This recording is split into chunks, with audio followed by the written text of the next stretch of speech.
And the next speaker will be presented by Dr. Akhtar Fajar Muzakir.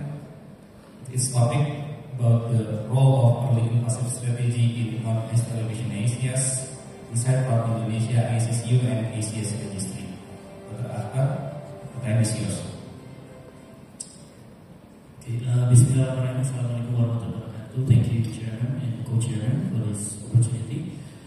Today I'm going to continue the session about the role of early invasive strategy in NCACS insights from Indonesian ACSU Registry and also ACS Registry. So, as mentioned earlier from Dr. Indah about end-stage patient, we know that patient in ACS can initially present with a wide variety of clinical signs and symptoms, and it's important that there is a high degree of awareness of this amongst both the public and also the healthcare providers. And if ACS is suspected, think about AC&S for the initial triage and also assessment. So we should identify abnormality of the ECG such as ST changes, recognize the clinical presentation of the patient, and assess whether the patient is in stable condition or not. And based on the initial assessment, the healthcare provider can decide whether immediate invasive management is required, and the patient with STEMI require, of course, prior BCA or fibrolysis, but patient with non-AIDS elevation require angiography plus minus BCI if indicated. And the image emphasizes that the invasive management strategies are time sensitive and should be applied based on risk stratification. And this figure summarizes selection of invasive strategy and perfusion therapy in patients presenting with ACS. And three types of invasive strategy in NCACS patient. We know that the immediate invasive strategy, which involves emergency coronary angiography and BCI CABG as soon as possible.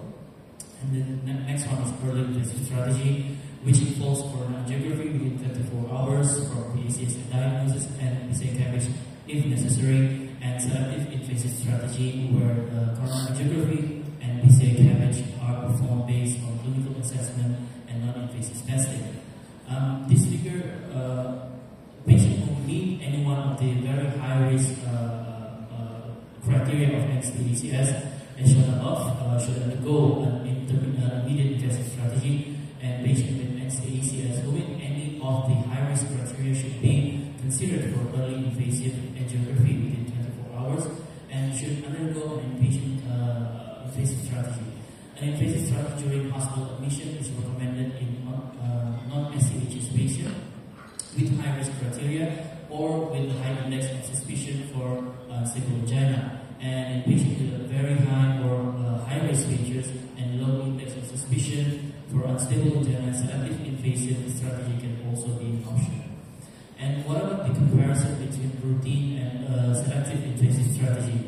Meta-analysis of multiple RCTs concluded that while a routine invasive strategy doesn't reduce all-cause mortality in the overall NCACS population, it reduces the risk of composite ischemic endpoints, particularly in high-risk patients, though it may increase the risk of peri-procedural complication and bleeding, with most evidence derived from older RCTs. And the figure shows that comparison between routine and selective invasive strategies in the management of acute coronary syndrome demonstrate that the routine invasive strategies did not significantly reduce mortality, but it was more effective in reducing non-fatal myocardial infarction and the composite of death or myocardial infarction, especially in high-risk patients.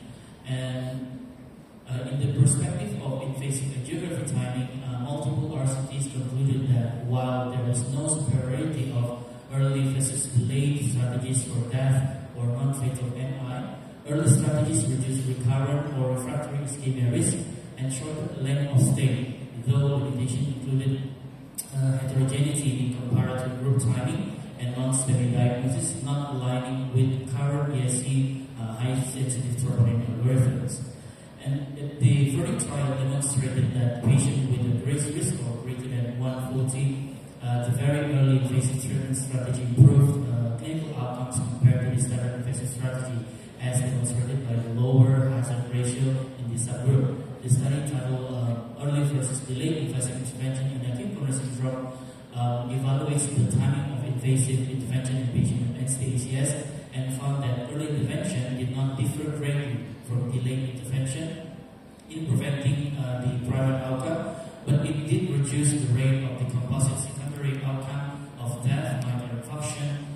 refractory ischemia, and was superior to delayed intervention in high-risk patients.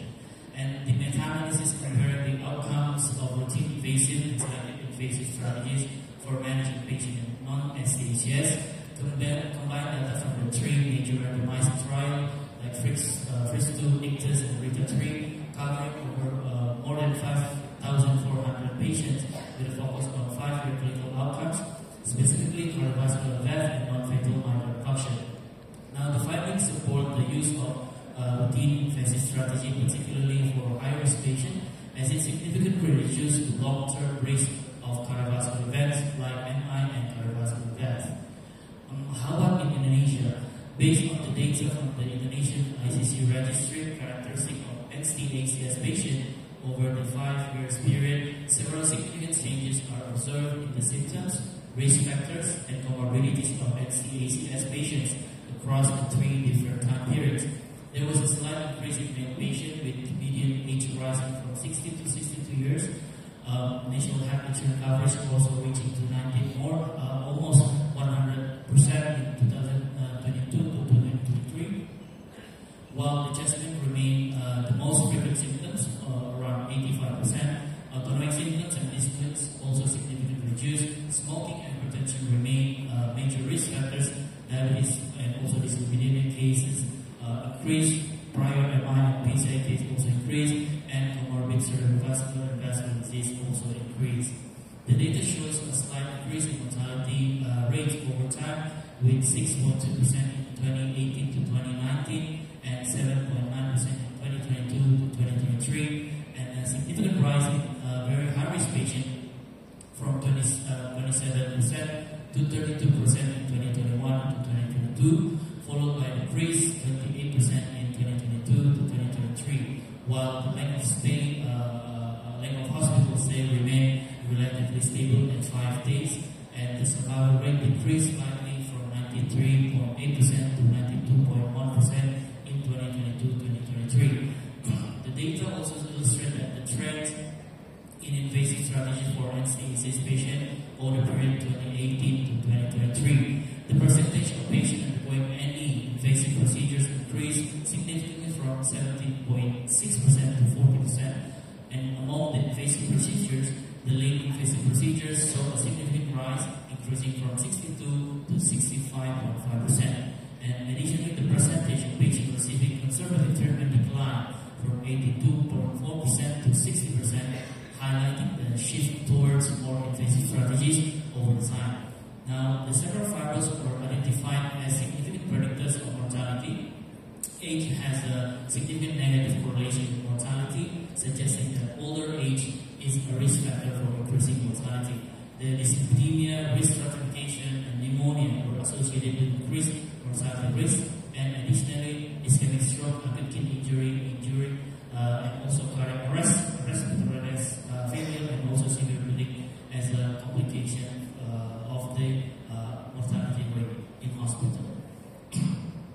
And there's another registry, we call it ONE-ACS registry. It is a retrospective nationwide multi-center registry in Indonesia, which was initiated by the Acute Critical Care Working Group of Indonesian Heart Association. There are 14 hospitals who are participating in 1 year study. There are more than 7,000 patients with ACS were admitted to the emergency department, with nearly half of the patients were diagnosed in non-STACS.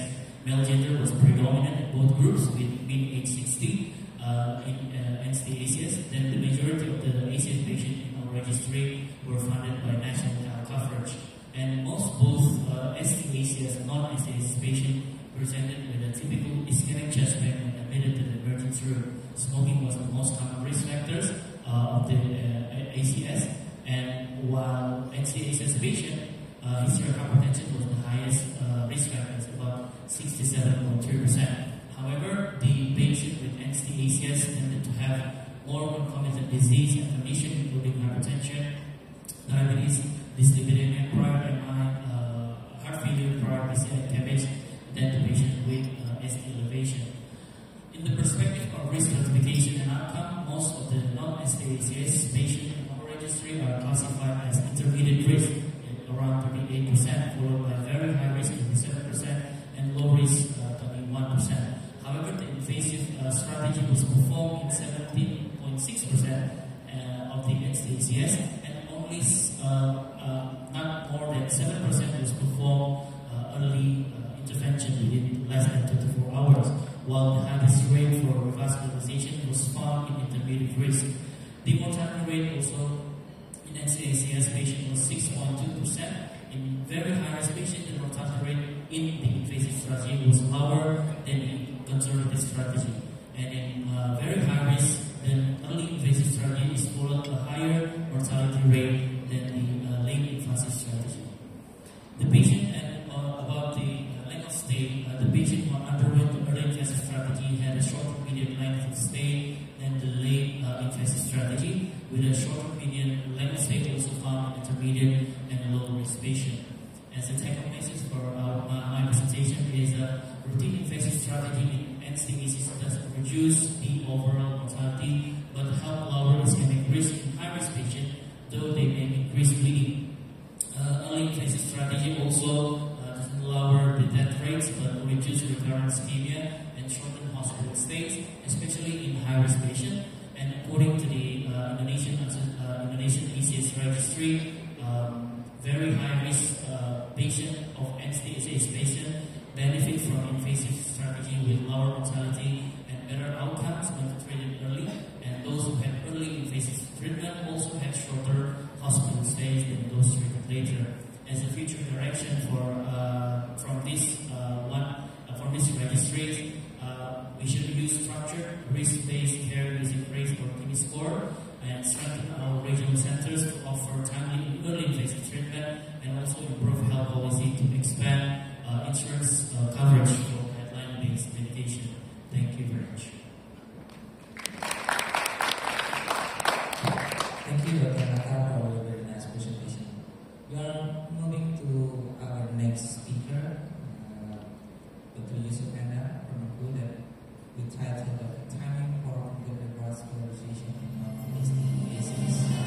Dr. Yusuf Enda, please switch.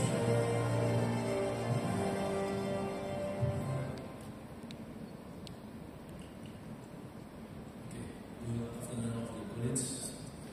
This afternoon, my talk is about timing for revascularization in non-ST elevation ACS. So, as the acute coronary syndrome was a spectrum of condition that include patients presenting with presence of changes in clinical symptoms or signs, with or without changes in valve leads ACG, and with or without acute elevation in cardiac troponins concentration. The incidence of ACS increased with age. Our data from Indonesia 1ACS multi-center registry showing that the median age in Indonesia is 60 years old, and the incidence of ACS in Indonesia is about 51.2% will have non-ST elevation ACS, dominated by men. As we mentioned, as speaker before always talk about these ACS spectrums. Patients presenting with suspected ACS are typically classified based on the ACG. You can see it is normal, ST titration, or ST elevation, or any other malignant arrhythmia.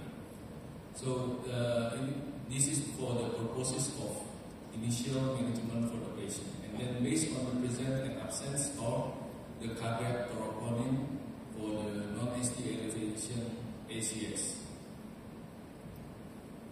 As initial treatment, the patient come to our department emergency with ACS presentation. Initial assessment is like ECG. We see is there any ST depression or elevation or normal, and then we do the examination of cardiac troponins level, and we diagnose the non-ST elevation ACS or ST elevation ACS. So in non-ST elevation ACS patient, we should immediately make the risk stratification.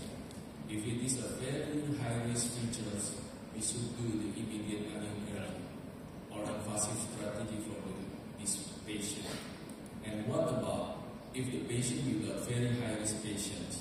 What is the best timing for invasive strategy in this patient? Very endovascular trials like of 2,140 patients divided into the intervention done less than 12 hours and the intervention done 48 hours till 72 hours, showing that there is no significant difference in the primary composite endpoint of all-cause death, non-fatal recurrent myocardial infarction, hospital admission for refractory myocardial ischemia, hospital admission for heart failure between the very minimally invasive or standard invasive group. We can see that all term secondary endpoints were not significantly between two groups, the early invasive and delayed invasive strategy. But it showed a significant registries in non-fatal acute myocardial infarction in early invasive strategy patient compared to standard invasive strategy.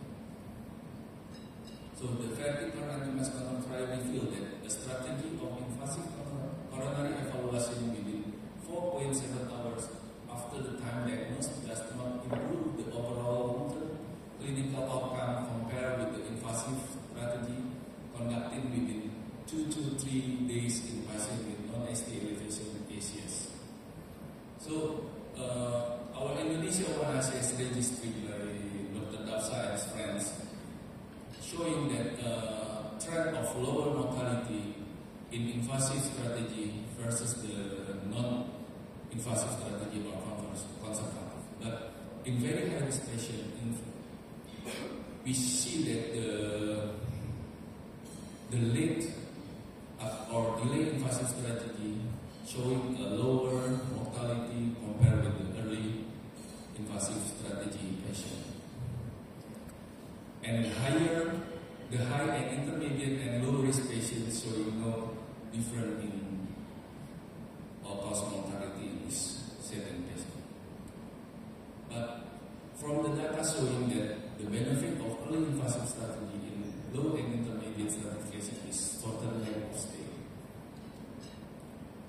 Well, we see another meta-analysis by Thomas Eckhart 2022 from the AC journal showing that no different all-cause mortality, risk for MI, heart failure, admission for heart failure, repeat revascularization, major bleeding, and stroke between two groups, but an early invasive strategy was associated with a reduced risk of recurrent ischemia.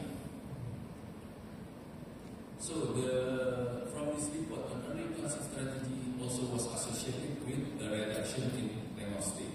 As the conclusion, in all comers with non-ST elevation ACS, an early invasive strategy does not reduce all-cause mortality, MI admission for heart failure, repeat revascularization, or increased major bleeding or stroke when compared with delayed invasive strategy. But risk of recurrent ischemia and length of stay are significantly reduced with an early invasive strategy. What about in low high-risk patient? AC recommendation also class 1 inpatient invasive strategy or selective invasive strategy for this stratification of patient with non-ST elevation ACS. And the AHA 2025 show recommend to us in lower risk patient class 1 for invasive strategy in non-ST elevation ACS patient. This is the recommendation for from AHA 2025. Give routine invasive strategy class 1 for the patient with non-ST elevation ACS. As a take-home message, early invasive strategy show benefit in a very high-risk patient. In high, intermediate, and low-risk patient, an early invasive strategy does not reduce all-cause mortality, myocardial infarction,